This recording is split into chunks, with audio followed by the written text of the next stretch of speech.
Marks వార్త 11వ అధ్యాయము 20 నుంచి 25 వరకు మనం మార్చి చదువుతున్నాం. మార్క్స్ వార్త 11వ అధ్యాయం 20 నుంచి 25 వరకు. పొద్దున వారు మార్గంలో పోవచ్చుండగా ఆ అంజూరపు చెట్టు వేళ్ళు మొదలుకొని ఎండి ఉంట చూచిరి. అప్పుడు పేతురు ఈ సంగతి జ్ఞాపకం తెచ్చుకొని, బోధకుడా, ఇది ఎందుకు నీవు శపించిన అంజూరపు చెట్టు ఎండిపోయేనని అతనితో చెప్పింది. అందుకేసి వారితో ఇట్లను, మీరు దేవుని యందు విశ్వాసించుడి. ఈ కొండను చూసి నీవెత్తబడి సముద్రంలో పడవేయబడని చెప్పి తన మనసులో సందేహింపక తను చెప్పినది జరుగునని నమ్మిన ఎడల జరుగునని మీతో నిశ్చయంగా చెప్పుచున్నాను. అందుచేత ప్రార్థన చేయనప్పుడల్లా మీరు అడుగుచున్న వాటిల్లో పొంది ఉన్నారని నమ్ముడి, అప్పుడు అవి మీకు కలుగునని మీతో చెప్పుచున్నాను. 5వ వచనం, మీరు ఒకరి మీద విరోధమైనను కలిగి ఉన్న ఎడల మీరు నిలబడి ప్రార్థన చేయనప్పుడల్లా వారిని క్షమించుడి. 20వ వచనం చదువుతున్నాం. అప్పుడు పరలోకమందు మీ తండ్రి మీ పాపను క్షమించును.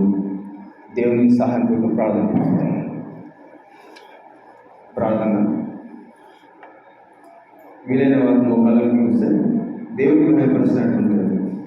మన ప్రార్థనలు పరిశుద్ధమైన తండ్రి, పరలోకము మా దేవ, మా ప్రభువును మీ ప్రియ కుమారుడైన శ్రేష్టమైన ఉన్నతమైన పరిశుద్ధమైన నామంలో మరొక మీ పాఠశాలకు వస్తున్నాం ప్రభావ. మరి ఈ దినం తండ్రి దేవ డేపులో నా తండ్రి ఎప్పుడు ప్రాధాన్యంలో అయ్యేది నన్ను ఎన్నికలేని వారి నన్ను నా ప్రభావ మీరు ప్రేమించే ఈ దినం నా ప్రభావ మీ పరిశుద్ధ మాటలు తండ్రి నా ద్వారా మీరు బయలుపరుస్తున్నారు.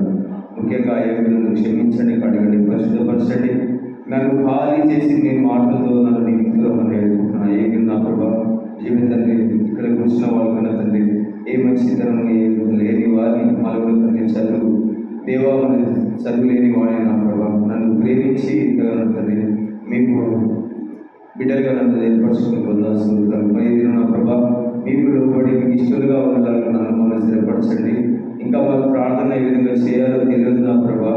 ఆ ప్రార్థనలు తల్లి మేము చేయడానికి తల్లి మాకు మీ జ్ఞానం మీ శక్తిని దయచేయమని అడుగుతూ వచ్చిన బిడ్డలు పెట్టుకోవాలి. ఇంకా ముందు సార్లు మీకు నమ్మకంగా అందరూ కూడా నాకు సహాయం చేయమని నజరేయుడైన యేసునామములో స్తుతించి ప్రార్థిస్తున్నాం తండ్రి. ఆమేన్. ఇక్కడ పొద్దున మార్గంలో పోవచ్చుండగా అంజూరపు చెట్టు వేలు మొదలుకొని ఏమైనాయంటే ఎండిపోయినాయంట. ఎందుకంటే ఈ మాటలు ఎందుకు ఎండిపోయాయంటే 17వ వచనం చూస్తే, మరియు ఆయన బోధించుచు నా మందిరము సమస్త జనులకు ఏందంటమ్మా సమస్త జనులకు ప్రార్థన మందిరం. ఎవరికి? సమస్త జనులకు, నీకు నాకు కాదు, సమస్త జనులకి ప్రార్థన మందిరం. మరి ప్రార్థన మందిరంలో ఎలా ఉండాలి? ఫలించే వారి లెక్క ఉండాలి. మరి ఇక్కడ ఏమైంది? 21 వచ్చింది. అప్పుడు పేతురు ఆ సంగతి జ్ఞాపకంకు తెచ్చుకోండి. ఏం జ్ఞాపకం చేసుకున్నాడు? ప్రభు ఆ చెట్టును చూసి ఫలాలు లేకుంటే ఏం చేసినంటే వెండి శపించాడు. శపించినప్పుడు ఏమైంది? అదే పండ్లన్నీ ఫుల్ వచ్చినాయి పండ్లు చెట్లకు కదా, అన్నీ ఇక్కడ చూస్తే కాయలు ఉన్నాయి కానీ ఏ కాయలు తెలియదు. అందుకని ప్రభు చెప్పించింది. మరి మనం ఏదేమి ఎలా ఉన్నాం? ఫలించే వారిగా ఉండమంటుంటే మనం ఫలించిన ఎవరికి సంతోషము? మన తండ్రి. మీరు బహుగా ఫలించచ్చో మన తండ్రికి మహిమపరిచినట్టు. ఎవరు ఫలించాలి? సమస్త జనుల కాదు, ప్రభు మనల్ని ఏర్పరచుకోవడం. మనం ఫలించాలి. ఎప్పుడు ఫలించాలి? ఆయన యందు మనం ఫలించాలి. అందుకనే 22వ వచనం చదవండి.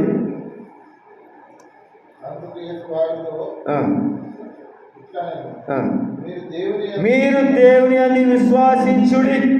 ఏమంటే ఒకటే మాట, మీరు దేవుని యందు విశ్వాసించుడి. మరి ఎవరు యందు విశ్వాసిస్తున్నాం మనము? మరి అనుకుంటే ప్రియమైన సహోదరుడా, మరి ఇక్కడ మనము ప్రభుకు మహిమకరంగా ఉండాలని, ప్రభుకు సాక్షాత్గా ఉండాలని ప్రభు ఈ దినం మనం ఏర్పరుచుకున్నాడు. మరి మనం ఎలా ఉంటున్నాము? ఫలితం లేని వాళ్ళని. అనుకుంటే 20 ఏమంటుంది వచ్చా? 23 వచ్చిన చదవండి. ఎవడైనా ఈ కొండను చూచి నీవు ఎత్తబడి సముద్రంలో పడవేయబడినని చెప్పి తన మనసులో సందేహింపక తాను చెప్పినది జరుగునని నమ్మిన. చూడండి ఎంత మంచి మాట ఇక్కడ. ఎవడైనా ఈ కొండను చూచి నువ్వు ఎత్తబడి సముద్రంలో. మనము ప్రార్థన చేస్తాం. ఇది నిజంగా మన ఆలోచన చూసుకుంటే ప్రార్థన చేస్తే నిజంగా మా కార్యాలు చేస్తామా మనం? ఇప్పుడు ఉందానికి ఒక చెట్టు అక్కడ ఎక్కడో ఉంది. ఆ చెట్టు కాడికి పోయి మనం నేను ప్రార్థన చేస్తున్నాను, ఈ చెట్టు నువ్వు ఆ వీళ్ళతో పిలిచబడి సముద్రంలో పడవేయమంటే మనం అవుతుందా? చెప్పాలి, అవుతుందా? కాదు. ఎందుకంటే మనలో సందేహం, మనలో ఏముంటుంది? నేను ప్రార్థన చేస్తే అది కొండేది నాటపడేది. అందుకని ఇక్కడ ఏమంటున్నాడంటే ప్రభు ఈ మాటలు మనకు వినిపిస్తుంది. మీ మనసులో సందేహము పెట్టుకోదు. ఎప్పుడైతే మనం సందేహం పడతామో అవి మన ప్రార్థనకు ఫలితం ఉండవు. మరి ఏదైనా మనం ప్రార్థన చేయాలంటే ఎలాగ చేయాలి, దేని కొరకు చేయాలి, ఎలాగ చేయాలని 1 యోహాను 4వ అధ్యాయము అందులో ప్రభు సెలవిస్తుంది. 1 యోహాను 4వ అధ్యాయం, క్షమించండి 5వ అధ్యాయము 13, 14, 15. 1 యోహాను 5వ అధ్యాయము 13, 14, 15. ఆయనను బట్టి మనకు కలిగిన ధైర్యం ఏమనగా 13 చదువుతాను. 13 వచ్చింది. దేవుని కుమారి నామముందు విశ్వాసించు మీరు నిత్య జీవం గలవారైన తెలుసుకున్నట్లు. ఏందంట? మనము దేవుని బిడ్డలుగా ఉండి నిత్య జీవం వారికి కావాలని తెలుసుకున్నట్లు మనము ప్రార్థన చేయాలి. మరి ఇంకా 14 వచనం అంటున్నాడు చూడు. ఆయన బట్టి మనకు కలిగిన ధైర్యం ఏమనగా. ఎవరికి కలిగిన ధైర్యము? నా దేవుడు నీకు నాకు తోడుగా ఉండు. ఆ దేవుడు మనకు ఉండగా మనకు ఎందుకు భయం? ఇంకా మనం ఎలాగ ఉండాలంటే ఆయనను బట్టి మనము ప్రార్థన చేయాలి, బలం తెచ్చుకోవాలి. అందుకని ఈ మాటలు చెప్తున్నాడు ఇక్కడ. ఆయన బట్టి మనకు కలిగిన ధైర్యం ఏమనగా ఆయన చిత్తానుసారం మనం ఏది అడిగినా ఆయన మనవి ఏం చేస్తాడంట? తుడిచేస్తాడా?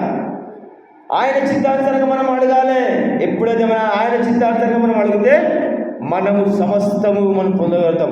ఆ కుండను చూసి అప్పుడు ఆయన చిత్తానుసారంగా అడిగి ఆ కుండను చూసి నువ్వు ఎత్తబడి సముద్రంలో పడి నాటబడినప్పుడు అది నాటబడుతుంది. ఎవరు చిత్తాను?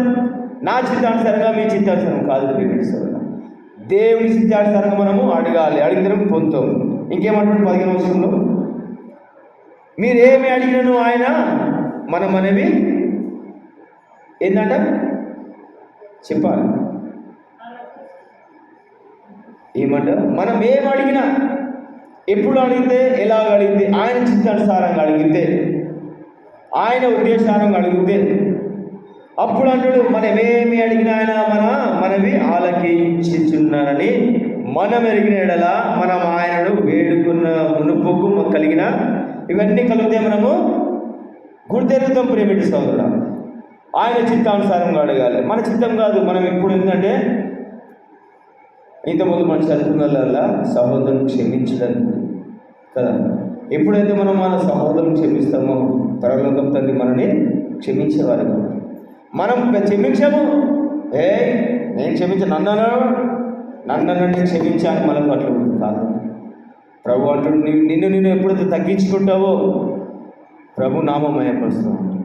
అందుకనే ఆయన చిత్తానుసారంగా ఏది అడిగినా ఆయన చిత్తానుసారంగా అడిగాలి. ఆయన చిత్తానుసారంగా మనకు సమస్తము పొందేవారు. మరి ఇద్దరు ప్రార్థన మనం చేస్తున్నాము. జీవం గలవారు అన్నట్టు తెలుసుకున్నట్లు ఈ సంగతులు మనకు తెలియబడడానికి రాయబడ్డాయి ఇక్కడ. పరిశుద్ధాత్మ నీవు నేను ఆ మాట తెలుసుకోవడానికినే ప్రభు రాసి వచ్చిన ప్రేమిస్తారు. 12వ వచనంలో ఏమంటాడు? దేవుని కుమారుని అంగీకరించేవాడు జీవం గలవాడు. ఎవరంట? 12వ వచనం. దేవుని కుమారుని అంగీకరించేవాడు ఎవరంట? జీవం గలవాడు. దేవుని కుమారుని అంగీకరింపని వాడు జీవము లేని వాడు. మరి మనం జీవం ఉంటే మనం ప్రార్థన దేవుడు వింటాడా? వింటాడా?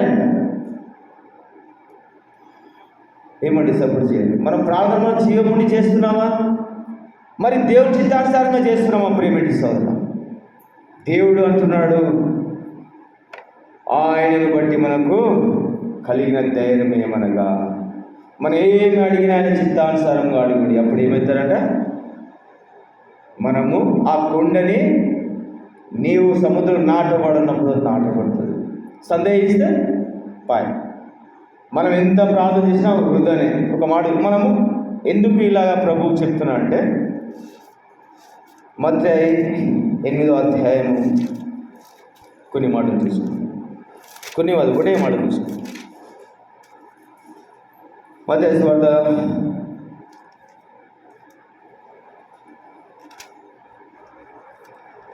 6వ అధ్యాయం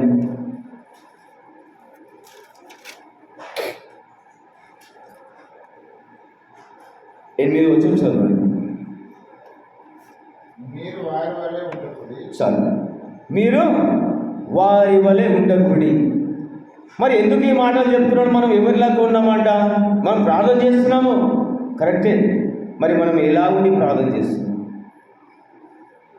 ప్రేమ సోదరుడు, మరి ప్రభు ఈ దినం అంటూ నీవు జీవం గల వారి అయినట్టు తెలుసుకున్నట్టు నీ ప్రార్థనలో నిన్ను వల్ల నీ పొరుగువాడు ప్రేమించమని వారు. అంతేకాదు, మరి ఇక్కడ 8వ వచనంలో ఒకటే మాట, మీరు వారి వలె ఉండకూడి. ఎందుకు ఈ మాటలు అంటున్నాడు? మొదటి రాజులు మనం ఎలా ఉన్నాం ప్రభు చెప్తున్నాడు. మొదటి రాజులు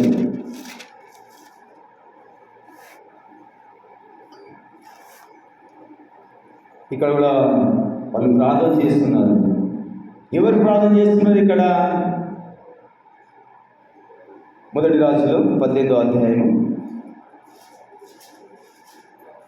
26వ వచనం.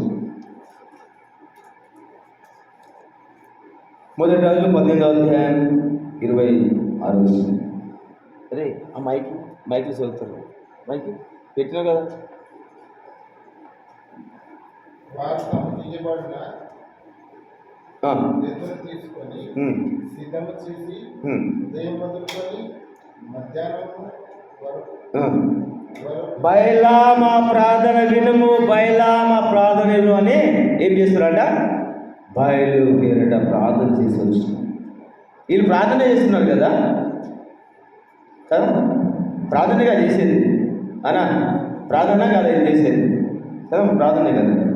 మరి ఎందుకు ఇలాగ ప్రార్థన చేస్తున్నారు వాళ్ళు? మరి వాళ్ళకు అంత ప్రార్థన చేస్తే ఒక మాట అయినా ఉత్తరం వచ్చిందా కదా? 20 వచ్చింది.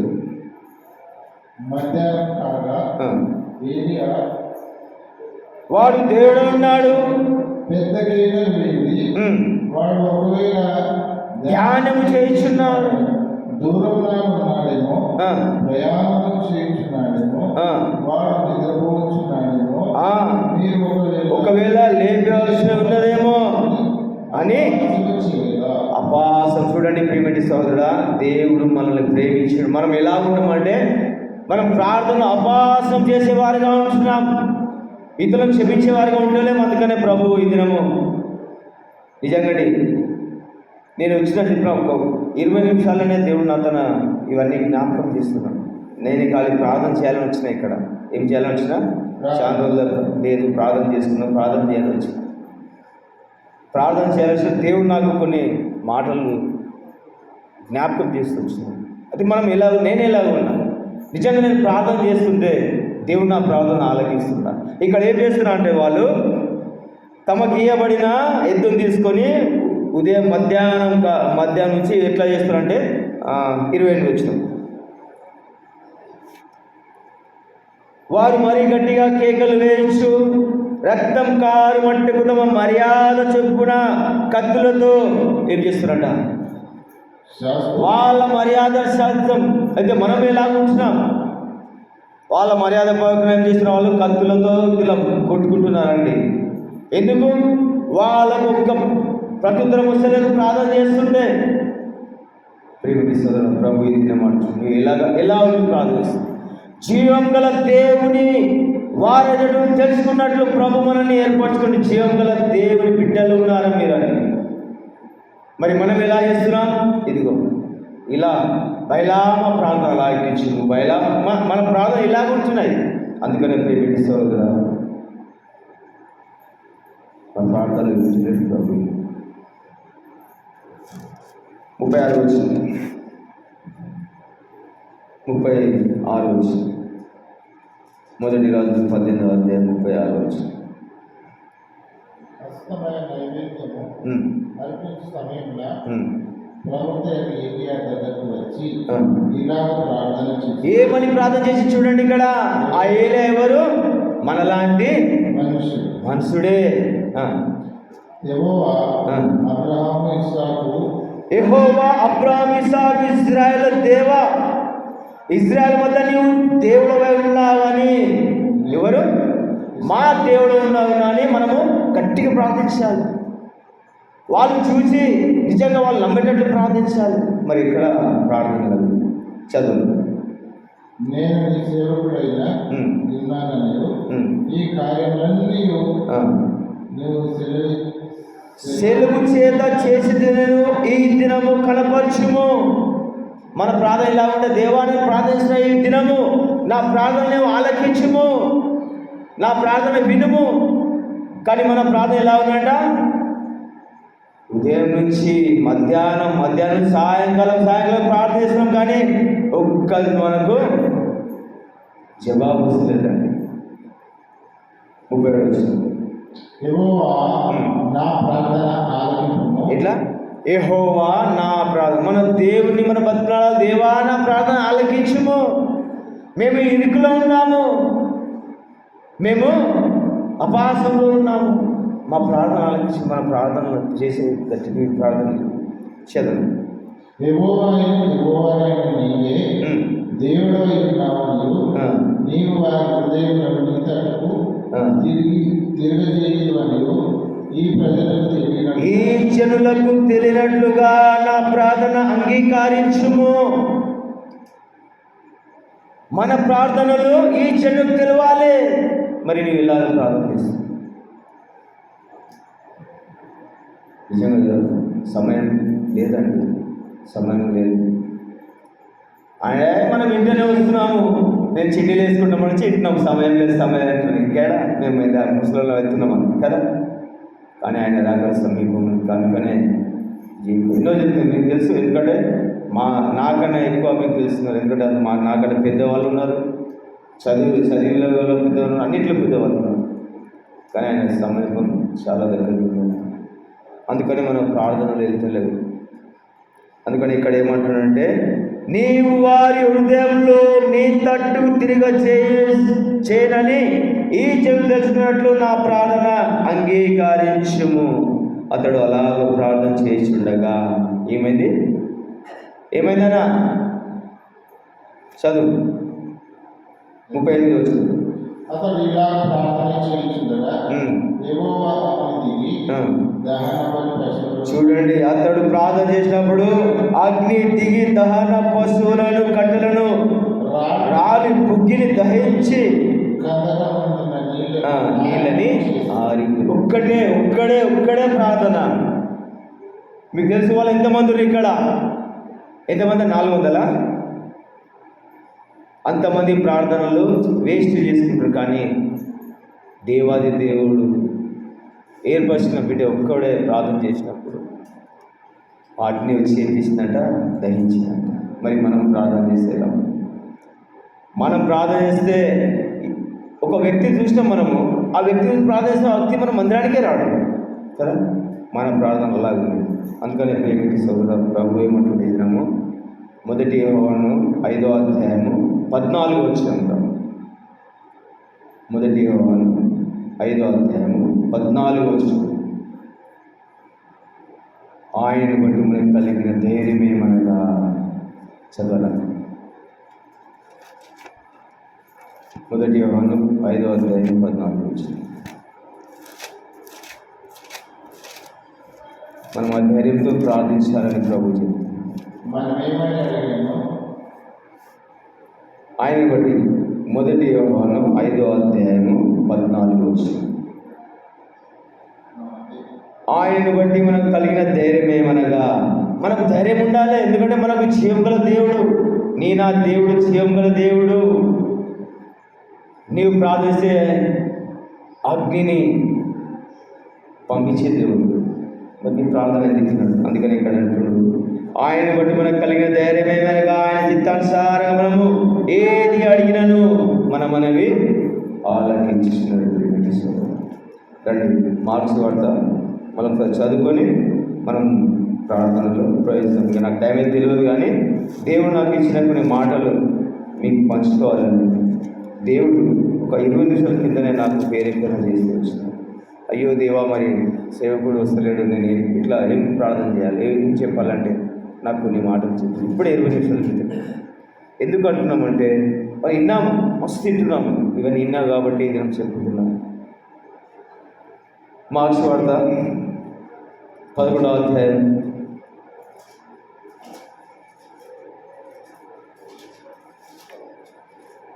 20వ నుంచి 24 మంది అందరం కలిసి చదివి ప్రార్థన చేసింది. మార్క్స్ వార్త 11వ అధ్యాయం 20వ. పొద్దున వారు అందరం కలిసి చదవాలండి. పొద్దున వారు మార్గంలో పోచుండగా ఆ అంజూరపు చెట్టు వేళ్ళు మొదలుకొని ఎండిపోవట చూచి అప్పుడు పేతురు ఈ సంగతి జ్ఞాపకం తెచ్చుకొనెను. బోధకుడా, ఇదిగో నీవు శపించిన అంజూరపు చెట్టు ఎండిపోయినని ఆయనతో చెప్పి, అందుకు యేసు వారితో, మీరు దేవుని యందు విశ్వాసించుడి. ఈమటు దేవుని యందు విశ్వాసించుడు. ఎవడైనను ఈ కొండను చూచి నీవు ఎత్తబడి సముద్రంలో పడవేయమని చెప్పి తన మనసులో సందేహింపక అతను చెప్పినది జరుగునని నమ్మిన ఎడల వాడు చెప్పింది జరుగును. అందుచేత ప్రార్థన చేయనప్పుడు మీరు అడుగుచున్న వాటిలో పొంది ఉన్నామని నమ్ముడి, అప్పుడు అవి కలుగునని మీతో చెప్పుచున్నాను. 25వ వచనం, మీకు ఒకని మీద విరోధి అయినను కలిగి ఉన్న ఎడల మీరు నిలబడి ప్రార్థన చేయనప్పుడల్లా వారిని క్షమించాలి. ప్రార్థన చేయనప్పుడల్లా మనం ఏం చేయాలి? క్షమించాలి. నీ ప్రార్థనకే దేవుడు వీచిన నా బిడ్డ ఎలాగ ప్రార్థించాలి. ఇప్పుడు నా బిడ్డ ప్రార్థనని విని, నా బిడ్డ ప్రార్థనను అంగీకరించి, నా బిడ్డ ప్రార్థిస్తుంటే ఆ ప్రార్థన నేను సఫలపరుస్తానని ప్రభు వేర్చున్నాడు మన కొరకు. మరి మనం ఎలా ప్రార్థిస్తున్నాం? ఉదయం మొదలుకొని మధ్యాహ్నం సాయంకాలం ఇక మర్యాద చెప్పిన వాళ్ళు ఏమేమి చేస్తున్నారు? ప్రార్థన చేస్తున్న వాళ్ళు కూడా, మనం కూడా అలాగనే తెలిసి కూడా అలాగనే ప్రార్థన చేస్తున్నాం. దేవుడు నిజమైన దేవుడు. మనకు మాట మనం చదువుకున్నప్పుడు ఏమంటే, మీరు జీవం గల వారని తెలుసుకున్నట్లు. మరి మనం జీవం గల వారంగా ఉండి ఆ జనులకు కూడా తెలియపరచాలి. వారి హృదయాలు మనం దేవుని తట్టు తిప్పేటట్టు మనకు ప్రార్థనలో మనం వేడుకున్నాం. ప్రభు మనకు సహాయపడింది. ఈ మాటలు దేవుడు దీవించుకున్నాడు.